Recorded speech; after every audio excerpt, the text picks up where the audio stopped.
राधे राधे। जय श्री कृष्णा। श्री राधा रानी की कृपा से हम कली अवतार श्री राधा कृष्ण मिलत तनु श्री कृष्ण चैतन्य महाप्रभु जी के पावन चरित्र को श्रवण पान कर रहे थे।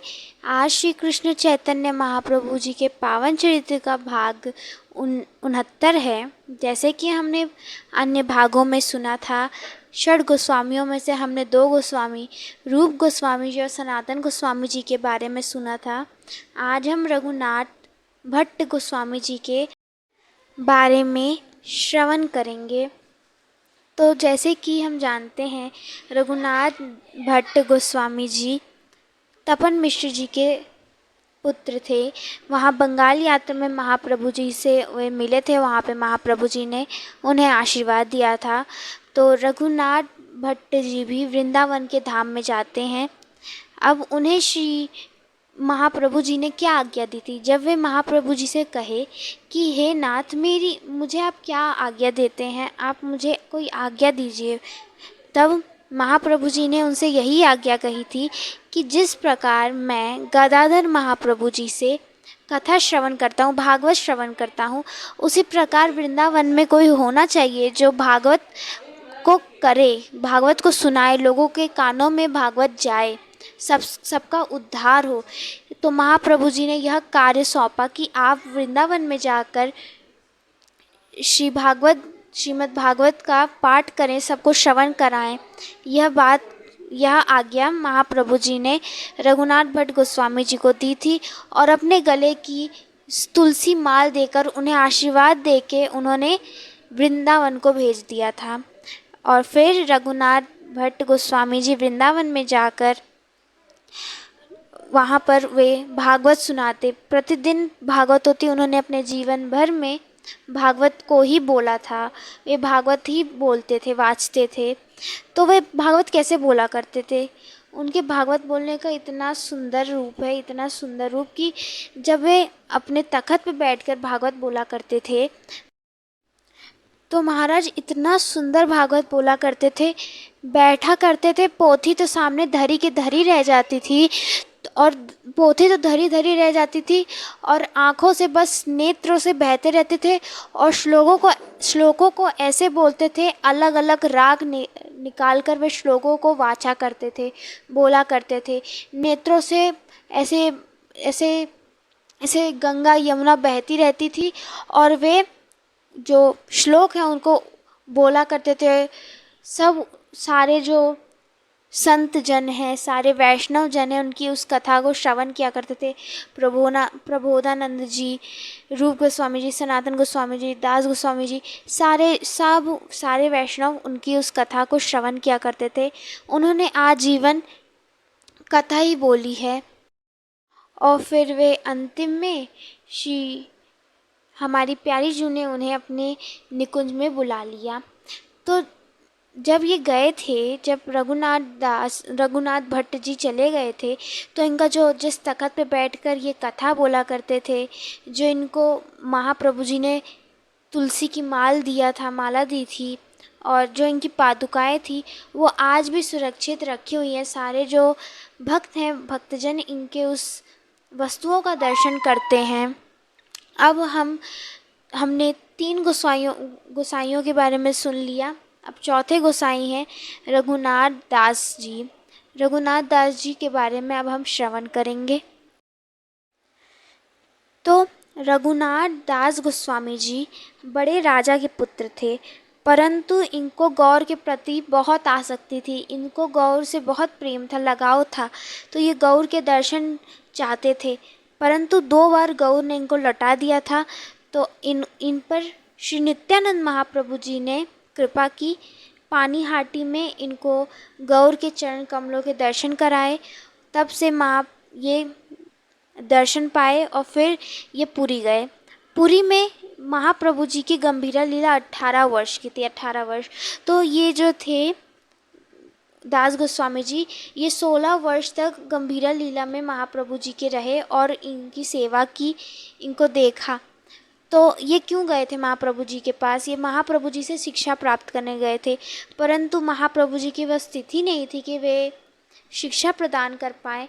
परंतु महाप्रभु जी के पास दो सखियाँ थी, वो थी स्वरूप दामोदर जी और राय रामन जी। तो गौर ने रघुनाथ दास जी के हाथों पकड़कर स्वरूप दामोदर जी को दे दिया और कहा कि अब ये आपके शिष्य होंगे और आप ही इनका ध्यान दीजिए, इनको सारी शिक्षा प्रदान करिए। तो तब से स्वरूप दामोदर जी ने श्री रघुनाथ दास गोस्वामी जी को अपना शिष्य मानकर उन्हें खूब शिक्षा दी। हम सबको पता है कि जो चरितामृत है, चैतन्य चरितामृत, ये कृष्ण कविराज जी के द्वारा रचित है। परंतु यह जो श्री स्वामी कृष्ण कविराज जी हैं, ये किसके शिष्य हैं? ये रघुनाथ दास गोस्वामी जी के ही शिष्य हैं। ये जो चरितामृत है, ये रघुनाथ दास गोस्वामी जी के ही अंदर लिखी गई है, उन्हीं के अंदर ही यह लेख लिखा गया है। तो यह तो थी इनकी ज्ञान की शिक्षा। इनका प्रसाद पाने का नियम हम श्रवण करते हैं। तो जब ये महाप्रभु जी के पास आए थे, तो ये कभी भी महाप्रभु जी के संग में प्रसाद नहीं पाते थे। उनको लगता था कि मैं महाप्रभु जी के पास प्रसाद पाऊंगा, क्या मैं यहाँ प्रसाद पाने आया हूँ? क्या मैं यहाँ पे कुछ पाने आया हूँ कि मैं प्रभु को प्राप्त करने आया हूँ, मैं गौर के चरणों को प्राप्त करने आया हूँ? तो यह बात को लेकर संकोच कर ये महाप्रभु जी के संग कभी प्रसाद नहीं पाया करते थे। ये हमेशा क्या करते थे, ये अन्य क्षेत्रों में जाकर मांगा करते थे और फिर मांग कर वहीं पर वे पाकर आ जाया करते थे। स्वरूप दामोदर जी सब जानते थे और जब गौर पूछते कि अभी ये कहाँ प्रसाद पाते हैं, ये हमारे साथ तो प्रसाद पाते नहीं हैं, तब स्वरूप दामोदर जी कहे कि ये अन्य क्षेत्रों में प्रसाद पाते हैं। तो अब यहाँ अन्य क्षेत्रों में पाते थे, परंतु अब उनका वहाँ भी मन हट गया। क्यों? उनको लगता था दास गोस्वामी जी को कि मैं जहाँ पे जिनसे मांग के पाता हूँ, वो कौन से प्रकार से धन कमाते हैं या वो गलत तरीके से धन कमाते हैं, और हम अगर गलत धन कमाने वाले व्यक्ति से कुछ भी मांगेंगे तो हमारे भजन पे गलत प्रभाव पड़ता है, कम होने लगता है। तो इस डर से वे वहाँ प्रसाद अन्य क्षेत्रों में पाना भी बंद कर दिए। तो अब वहाँ कहाँ पाते हैं प्रसाद? अब वे सिंह द्वार, जगन्नाथपुरी के जो द्वार है जहाँ से सब घुसते हैं दर्शन करने के लिए, वहीं पे खड़े होकर अपने हाथ को आगे बढ़ाकर वहीं पे सबसे प्रसाद मांगा करते थे, कुछ पाने के लिए मांगा करते थे। तो अब यह बात पूछे गौर की अब कहाँ प्रसाद पाते हैं, तो स्वरूप दामोदर जी बताए कि अब वे जगन्नाथ जी के द्वार पर मांगते हैं प्रसाद। तो अब धीरे धीरे वहाँ से भी मन हटने लग गया रघुनाथ गोस्वामी जी का कि अब यहाँ भी नहीं पाना। क्यों? उन्हें लगता था कि यहाँ पे मैं भिखारियों की तरह खड़े होकर प्रसाद मांगता हूँ, यहाँ पे मेरे भजन को कष्ट पहुँचता है, मैं भजन को छोड़ के यह सोचता हूँ कि कोई मुझे कुछ दे दे। तो यह बात से भी छोड़कर वे वहाँ भी प्रसाद पाना छोड़ दिए। अब कहाँ प्रसाद पाते हैं? अब तो हम सोच नहीं सकते, वो शायद कोई भी नहीं पा सकता है ये प्रसाद। वे कहाँ प्रसाद पाते थे? जैसे कि जब जगन्नाथपुरी का प्रसाद आता था, जो प्रसादी होती थी, वो प्रसादी लेकर सब बाहर के दुकानदार वाले उसे बेचा करते थे, और जब प्रसाद 3-4 दिन 5-6 दिन का पुराना हो जाता था, तो वो जो प्रसाद है सब पीछे गाय के खूरे में डाल आते थे। तो अब जो दास गोस्वामी जी हैं, वहाँ गाय के खूरे से जो चावल गाय भी नहीं खाती थी, त्याग देती कि ये चावल ख़राब हो गया, सड़ गल गया है, वो नहीं खाया करती थी। तो वो चावल दास गोस्वामी जी उठाकर उसे पानी में अच्छे से धोकर उसे केले के पत्ते में परोसकर उसमें नमक डाल के वो पाया करते थे। अब स्वरूप दामोदर जी ने बताया गौर को कि अब तो प्रसाद पाने का उनका तरीका ही एकदम अलग हो गया, इतनी कठिन तपस्या कर रहे हैं दास गोस्वामी जी। क्या पूछे गौर कौन से कैसे प्रसाद पाते हैं? तब वे बताते हैं कि अब वे गाय के खूरे में से जाकर प्रसाद पाते हैं। तो यह बात सुनते ही गौर को बहुत कष्ट हुआ और गौर वहीं से दौड़कर श्री रघुनाथ दास गोस्वामी जी की कुटिया में गए। तो जैसे गौरांग वहाँ पहुँचे, सोचा दास गोस्वामी जी ने कि मैं गौर के चरणों को छू लूँ। उतने ही देर में महाप्रभु जी परसे ही थे अपना प्रसाद, उतने देर में महाप्रभु जी उनकी पत्तल में गए और तुरंत वो चावल को पाने लग गए, खाने लग गए। रघुनाथ दास गोस्वामी जी के जूठन को महाप्रभु जी उस प्रसाद को पा रहे हैं। तब दास गोस्वामी जी ने कहा कि अरे नाथ, इस दास का जूठन पाते हो, अरे इस दास का जूठन क्यों पाते हो हे नाथ, ऐसा मत खाओ, इसे मत खाओ, मत पाओ, ये गाय के खूरे में से पुराना बासी प्रसाद है, इसे मत खाइए। तब गौर कहे कि ऐसा स्वाद तो मुझे आज तक मिला ही, मैं क्या बताऊं, मुझे आज तक ऐसा स्वाद नहीं मिला। और उसी को वे पाने लग गए और बड़े चाव से महाप्रभु जी पा रहे हैं। अब महाप्रभु जी का जूठन महाप्रसाद बन गया था और उसे पाने लग गए। महाप्रभु जी धन्य हैं, धन्य हैं, और वो भक्त भी धन्य हैं, दास गोस्वामी जी भी धन्य हैं। महाप्रभु जी की जो लीला है वो अपरंपार है। वो भक्तों के लिए कुछ भी करते हैं और भक्त उनके लिए भी कुछ करते हैं। हमारे जो गौर हैं वो बहुत कृपालु हैं। वे भक्तों के कष्ट को अपने भक्त के अपने कष्ट के बराबर मानते हैं। इतने कृपालु हमारे गौर हैं। तो जब महाप्रभु जी ने अपनी लीला को अंतर ध्यान करके महाप्रभु जी पधार गए थे फिर से, तो तब दास गोस्वामी जी को इतनी पीड़ा हुई कि वृंदावन को गए और सोचा कि इसी गिरिराज पर्वत में से कूद कर मैं अपने प्राण त्याग दूं, परंतु वो त्याग नहीं सकते थे।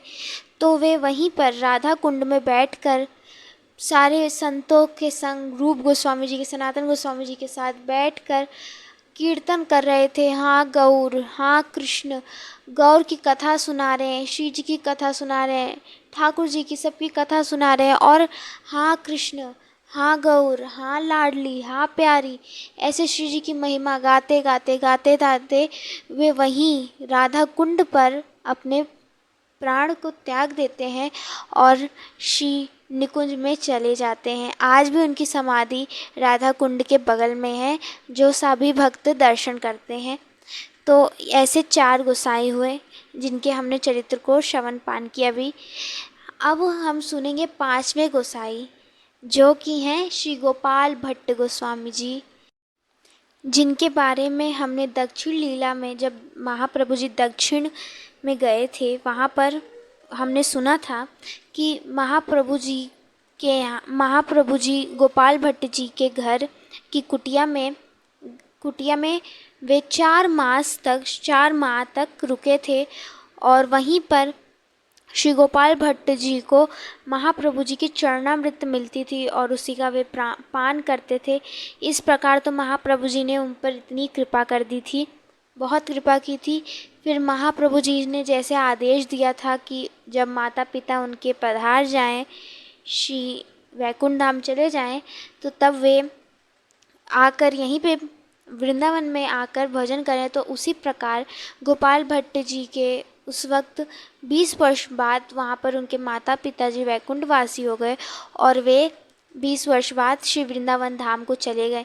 और जैसे महाप्रभु जी को पता चला कि गोपाल भट्ट जी श्री वृंदावन धाम आए हैं, तो महाप्रभु जी खुश होकर उन्होंने अपनी कोपीन, डोर और जिस पट्टे पे बैठकर वे भजन किया करते थे, बैठकर अपनी साधना भजन किया करते थे, उसको लेकर सब महाप्रभु जी ने भिजवा दिया। किसके लिए? गोपाल भट्ट जी के लिए, कि जाओ इसे गोपाल को दे आओ, इसे गोपाल धारण करेगा, इसे गोपाल लेगा।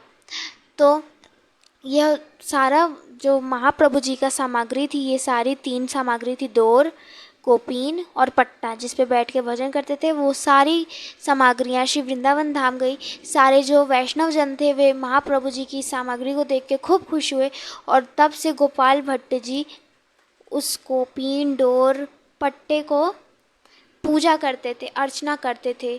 तब किसी ने कहा कि इसकी पूजा करते हैं, आप अच्छे हैं कि आप इनकी पूजा करते हैं, परंतु आपको गौर ने ये कहा था पत्र में कि आप इसे धारण करें और इस पत्ते पे बैठकर आप भजन करें। तो तब गोपाल भट्ट जी ने बात सुनी और कहा, और वे माने और वहीं उसी पट्टे पे बैठकर वे भजन करते। डोर को अपने गले में रखते, जो डोर थी उसकी कोपीन की, उसे अपने गले में रखते और कोपीन को अपने कमर में पहन लेते। ऐसे वो महाप्रभु जी की आज्ञा को मानते हैं और महाप्रभु जी ने एक और संदेशा दिया था कि आप जाकर गंडकी नदी में एक बार गंडकी नदी का विहार करके आइए, वहाँ चलिए। तो तब महाप्रभु जी की आज्ञा को गोपाल भट्ट जी ने मानी थी और वे गंडकी नदी से जाकर शालिग्राम लाए थे। ये आज्ञा थी कि आप शालिग्राम लेकर आइए वहाँ से और सेवा करिए। तो गोपाल भट्ट जी गंडकी नदी गए थे और वहाँ से वे शालिग्राम लेकर आए थे वृंदावन, और उसी शालिग्राम की वे पूजा अर्चना किया करते थे। तो ऐसे गोपाल भट्ट जी शालिग्राम जी की पूरे दिन पूजा अर्चना सेवा किया करते थे। एक दिन क्या हुआ, उनके द्वार पे एक व्यक्ति आया जिसने कहा कि ले लो ठाकुर जी के सामग्री ले लो, ठाकुर जी के वस्त्र ले लो, श्रृंगार ले लो, मोरपिंच ले लो। तो जब वे देखे कि ये बेचने आया है, परंतु जब ये देखा कि वे उससे पूछ रहे हैं तो वे कहे मुझे नहीं चाहिए। यह बात सोचकर कि काश मेरे पास भी ऐसे ठाकुर होते जिनको मैं ऐसे वस्त्र पहनाता, उनको मोरपिंच धराता, उनकी सेवा करता, उन्हें श्रृंगार पहनाता, मोतियों की माला सब कराता। और यही बात सोचकर रुदन करने लग गए और कहने लग गए मेरे ठाकुर होते जिनके मुख कैसा होता गोविंद देव जैसा, जिनकी कमर होती गोपीनाथ जैसी, और चरण होते मदन मोहन जैसे। यह बात सोचकर रोने लग गए और तभी शालिग्राम जी से कहने लग गए कि हे नाथ, आप तो खम्भे में से, प्रहलाद के लिए खम्भे में से प्रकट हो सकते हैं, ये तो सेवित शालिग्राम है, इसमें से आप प्रकट हो जाइए और इस भक्त को दर्शन दे दीजिए, इस भक्त को अपनी सेवा प्रदान कर दीजिए। तो यह बात सोच सोच कर वे रुदन करते करते कब उनकी आँख लग गई उन्हें समझ नहीं आया। और जब अगले सुबह वे उठे वैशाख पूर्णिमा के दिन, तो ठाकुर जी ने उनकी वह इच्छा जो थी वह पूरी कर दी और उसी दिन वे राधा रमण रूप में प्रकट हो गए। और गोपाल भट्ट जी वह विग्रह देकर राधा रमण जी का इतने खुश हुए, कहे कि ठाकुर जी मेरी कितनी जल्दी सुन लिए। और फिर उस दिन पूरे वृंदावन में उत्सव मना कि अरे राधा रमण प्रकट हुए हैं।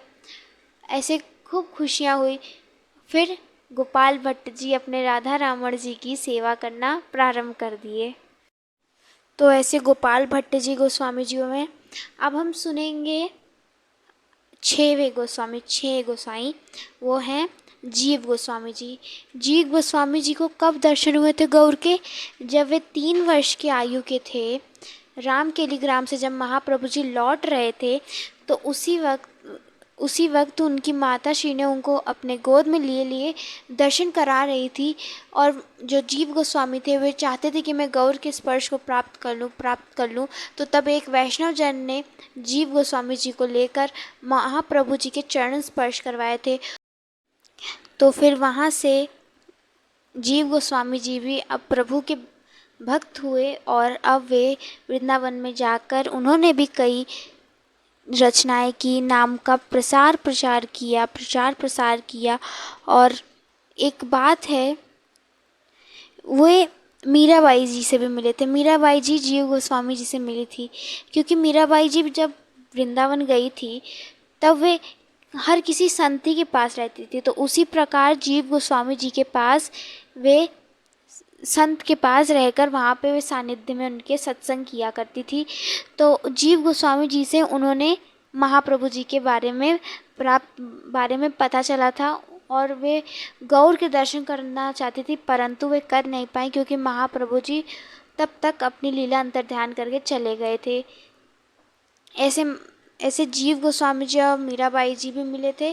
फिर जीव गोस्वामी जी की जो मृत्यु थी, जो वे जब गए थे तब 1665 में वे इस शरीर को त्याग दिए थे। फिर अब महाप्रभु जी जब सब सोच समझ गए कि अब वृंदावन में जो हो रहा है सब ठीक है, सारे षड गोस्वामियों के अंदर सारे अच्छे अच्छे कार्य हो रहे हैं, पुस्तिका लिखी जा रही हैं, ग्रंथ की रचनाएं हो रही हैं, श्री विग्रह प्रकट हो रहे हैं, तो तब महाप्रभु जी निश्चित होकर वहाँ से छोड़कर वे वहाँ से मन हटाकर वे कहाँ वे अपनी लीला में रहने लग गए। अब वे श्री जी के भाव को अंदर ही अंदर सोचने लग गए। तो अब इससे आगे की लीला हम कल के भाग में श्रवण करेंगे। श्री जी की कृपा से आगे अब महाप्रभु जी की हम अंतरंग लीला देखेंगे। तो तब तक के लिए आप सभी भक्तों को राधे राधे, जय श्री कृष्ण।